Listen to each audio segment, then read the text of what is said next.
अस्सलामुअलैकुम बच्चों, क्या हाल चाल है आप लोगों के। मेरे मैथ वाइटल चैनल पे आप लोगों को खुश आमदीद। आज हम शुरू करने जा रहे हैं चैप्टर नंबर 19। इससे पहले मैंने आपको चैप्टर 17 और चैप्टर 18 आपको बहुत अच्छे से समझाया। उस पर हमने एक एक सवाल को लेके चले और एक सवाल से पहले अगर कोई चीज़ आती थी, कोई एग्जांपल आती थी, कोई मतलब कि कोई ब्रीफ करना होता था, वो आपको ब्रीफ करता था मैं पहले, उससे सवाल से पहले, और उसके बाद आगे सवाल समझाना शुरू करता था।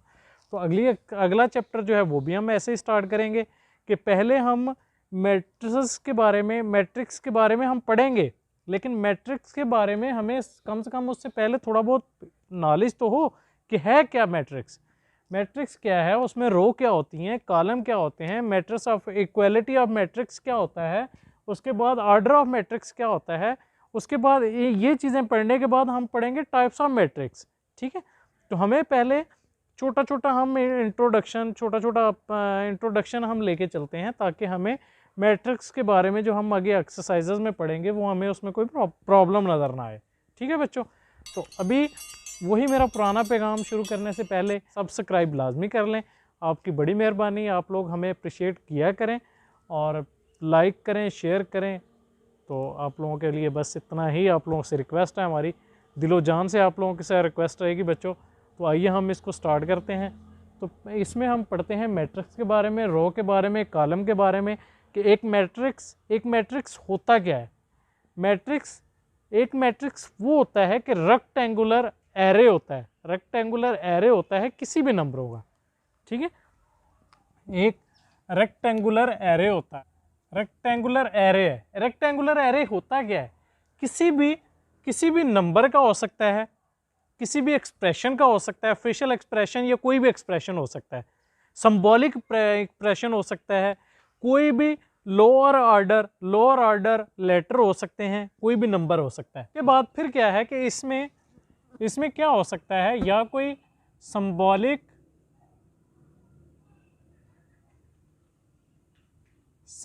एक्सप्रेशन हो सकता है। ठीक है, कोई नंबर हो सकता है, लोअर केस लेटर हो सकते हैं। लोअर केस लेटर किसको कहते हैं?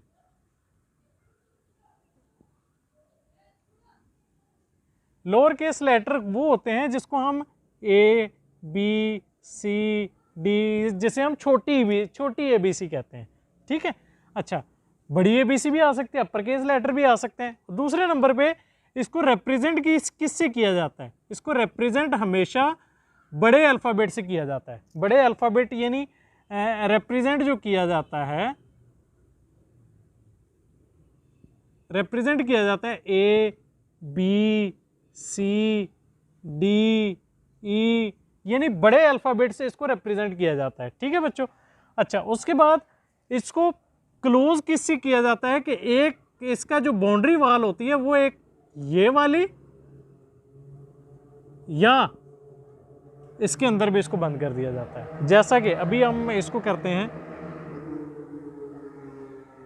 जैसा कि अभी क्या है कि आपके पास A11, A12, A13, A21, A22, A23, A31, A32, A33।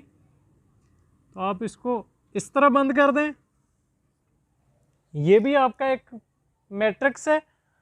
या आप इसको ऐसे बंद कर दें, ये भी आपका एक मैट्रिक्स है।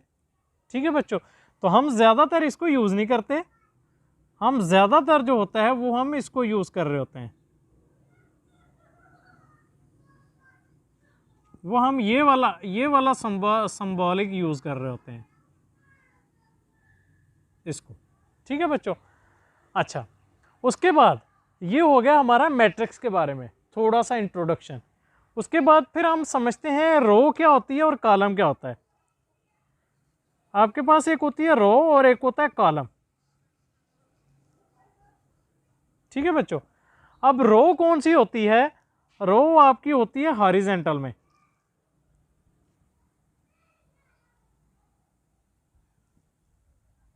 हॉरिजेंटल कौन सा होता है? अब हॉरिजेंटल के बारे में आप लोगों को हॉरिजेंटल का पता होना चाहिए। ये जो लाइन जा रही है इस तरह, ये वाली जो लाइन जा रही है, ये वाली जो लाइन जा रही है, ये आपकी हॉरिजेंटल लाइन कहलाती है। इसको आप रो कहते हैं। ठीक है बच्चों, ये आपकी जो हॉरिजेंटल लाइन जा रही होती है इसको आप रो कहते हैं।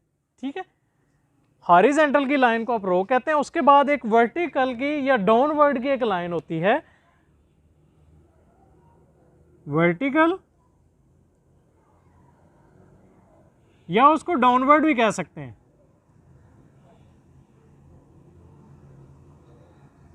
डाउनवर्ड जो लाइन होती है इनको हम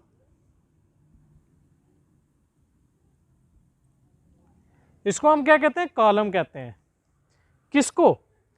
अब देखें, अब मैं ब्लैक से बना देता हूं कि ये जो आपकी लाइनिंग होगी इस तरह, ये जो आपकी इस तरह लाइनिंग होगी, ये जो इस तरह आपकी लाइनिंग होगी, ये जो इस तरह लाइनिंग होगी, इसको हम बोलेंगे कॉलम।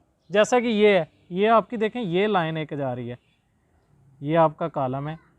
ये आपकी एक लाइन जा रही है, ये आपका कॉलम है। और उसके बाद ये आपकी एक लाइन जा रही है, ये आपका कॉलम है। ठीक है, कॉलम में अब मैं बता देता हूँ। अब रो में आपके नंबर कौन कौन से आ रहे हैं? A11, A2, A12, A13। ठीक है, ये जो पहला है, पहला नंबर जो होता है इसको हम रो बोलते हैं। ये जो दूसरा नंबर होता है, दूसरा नंबर ये कॉलम का नंबर होता है। इस नंबरों के साथ, ये जो इसके साथ रिप्रेजेंट किया गया ना 1 1, पहला जो नंबर है ये कॉलम को रो को शो करता है, दूसरा नंबर जो है ये कॉलम को शो करता है। पहला नंबर रो को शो करता है, दूसरा कॉलम को शो करता है। ठीक है, अब ये है A1, इस रो में A11, A12, A13। दूसरी रो में A21, A22, A23। ठीक है, अब कॉलम की तरफ आते हैं। कॉलम क्या है? A11, A21, A31। अब देखें, दूसरा कॉलम को शो कर रहा है 1 1 1, यानी एक कॉलम है ये। इसमें क्या है? पहला रो को शो कर रहा है 1 1 1, इसका मतलब पहली रो है। अब देखें 2 2 2, इसका मतलब ये दूसरी रो है। पहले वाला जो नंबर है वो 2 2 2 कांस्टेंट आ रहा है, तो वो क्या शो कर रहा है कि दूसरी रो है। अब इसमें देखें 2, दूसरे वाला नंबर 2 2 2, यानी ये दूसरा कॉलम है। ठीक है बच्चों, ये है। उम्मीद है कि आप लोगों को रो और कॉलम के बारे में समझ आ गई होगी। अच्छा, उसके बाद चलते हैं ऑर्डर ऑफ मैट्रिक्स के बारे में। ऑर्डर ऑफ मैट्रिक्स जो होता है वो क्या है? ऑर्डर ऑफ मैट्रिक्स अगर आप थोड़ा सा देख लें कि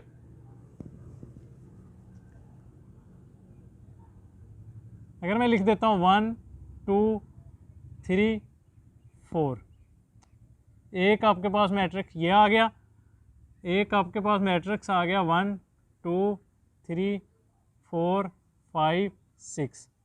ठीक है बच्चों, एक ये आ गया, एक आपके पास आ गया 1 2 3, आपके पास एक ये आ गया, एक के आपके पास आ गया ये आ गया, एक आपके पास आ गया 2 1। ठीक है बच्चों, ये आपके पास मुख्तलिफ मैट्रिक्स आ गए। अब इसमें हमने ऑर्डर बताना है। ऑर्डर, आप लोगों को एक चीज़ ऑर्डर के बारे में पता होनी चाहिए कि जब भी ऑर्डर आपने मालूम करना होता है, ऑर्डर जो होता है, ऑर्डर इसमें लिखा हुआ ऑर्डर आपका रो मल्टीप्लाई बाय कॉलम। ठीक है, ऑर्डर किसी भी मैट्रिक्स का आपने मालूम करना हो वो रो मल्टीप्लाई बाय कॉलम होता है।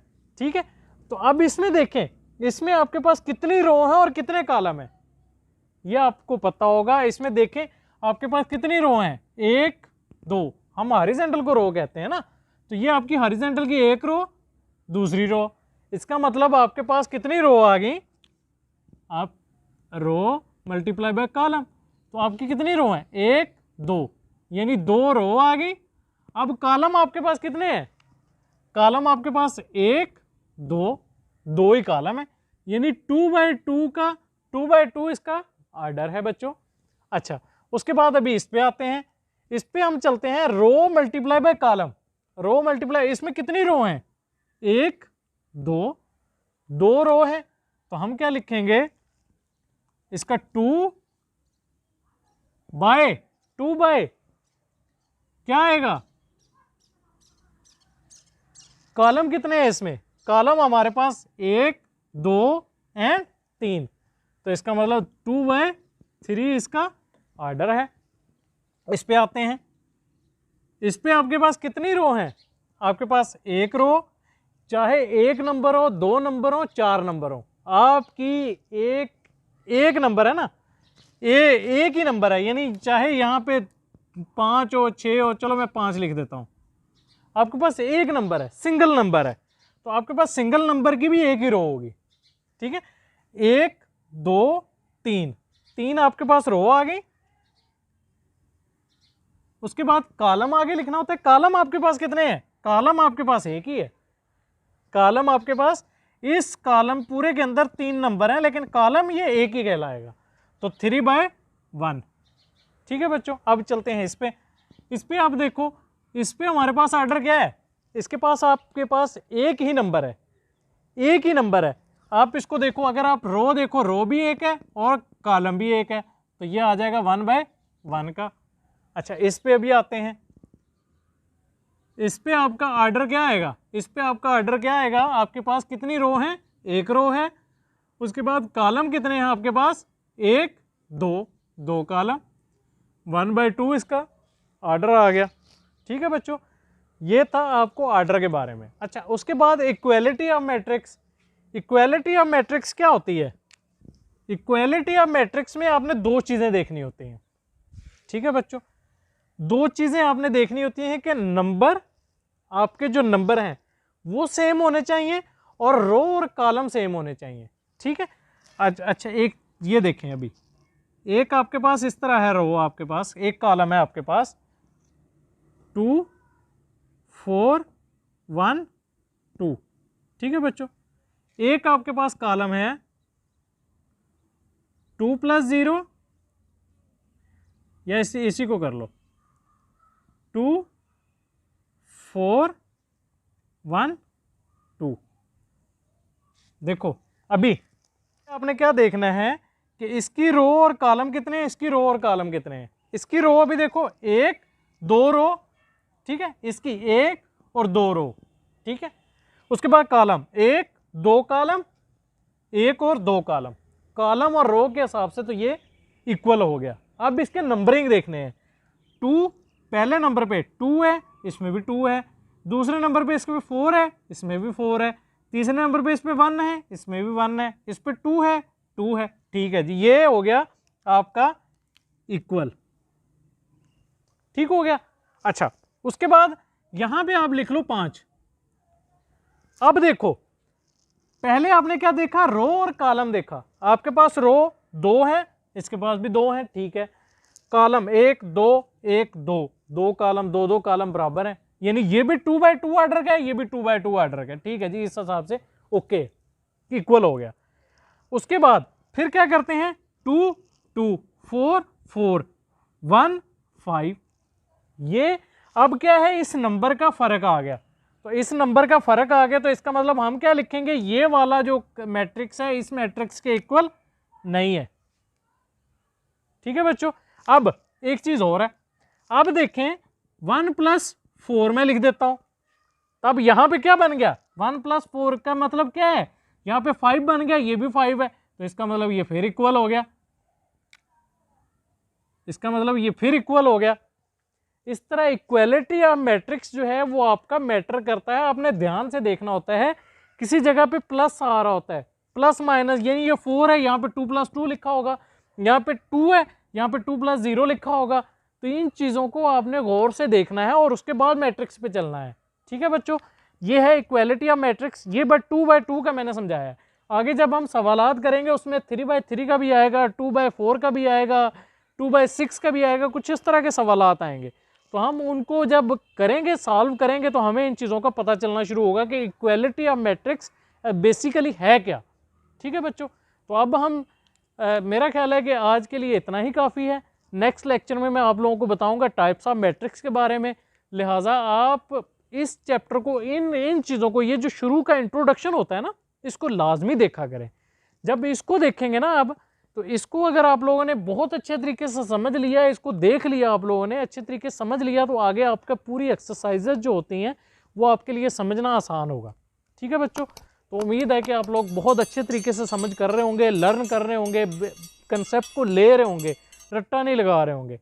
ठीक है बच्चों, तो उम्मीद है कि आप लोगों को समझ आ रही होगी।